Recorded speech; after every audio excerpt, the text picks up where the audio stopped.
Recently, there is a so-called NGO. It's not even an NGO. Because NGO stands for non-governmental organization.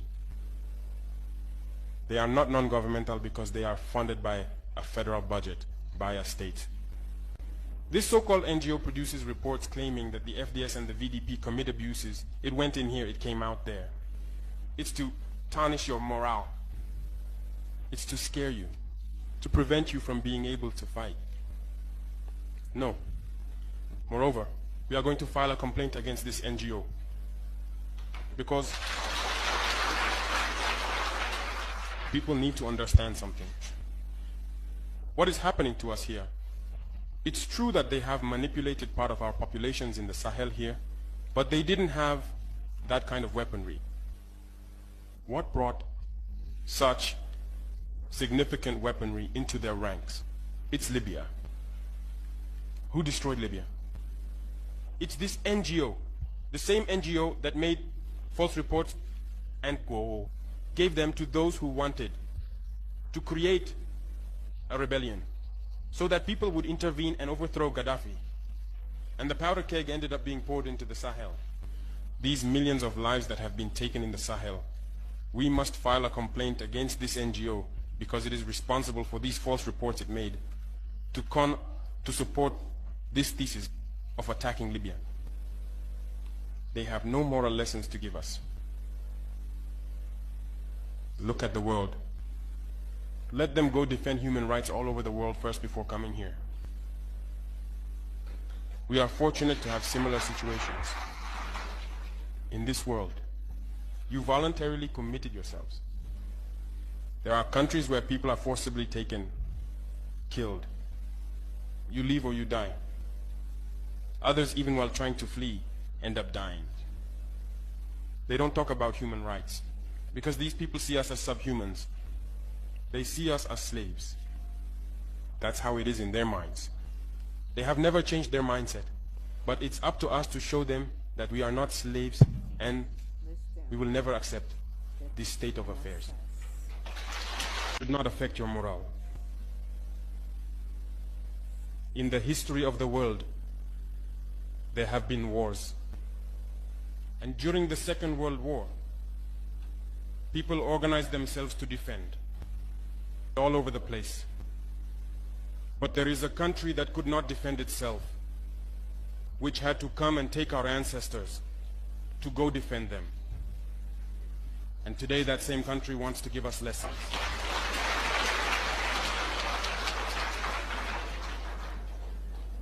The pot calling the kettle black. No. You are the descendants of those same ancestors who went to defend others, who liberated the world from Nazism. Today you are fighting for your lands.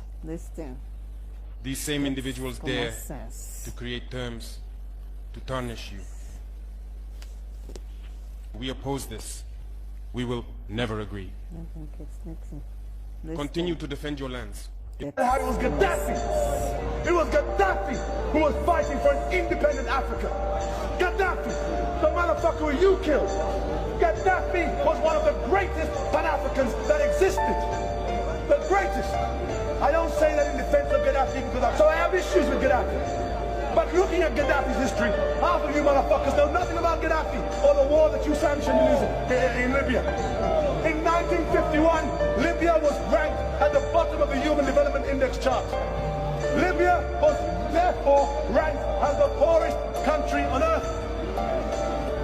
By 2006, Libya had the fastest growing GDP in Africa at 10.6%. They had the highest standard of living in Africa on the continent.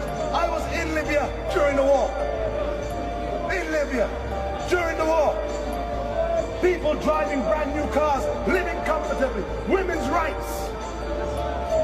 What Gaddafi had achieved, you motherfuckers haven't got a clue. There was free education, free healthcare, free social housing. This was what's on the table for Africa, but you knew nothing about it. The African Union, which came from the OAU, the Organization of African Union, but it became ineffective.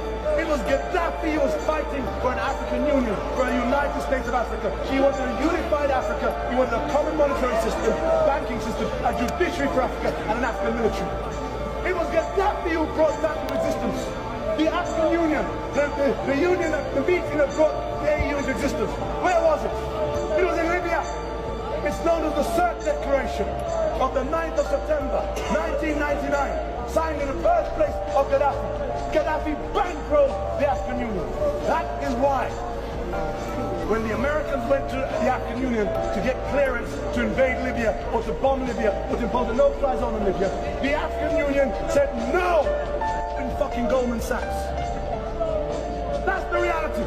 But challenge you is not meant to embarrass you, it's meant to expose the reality. You know fuck all about Africa and what's going on the continent.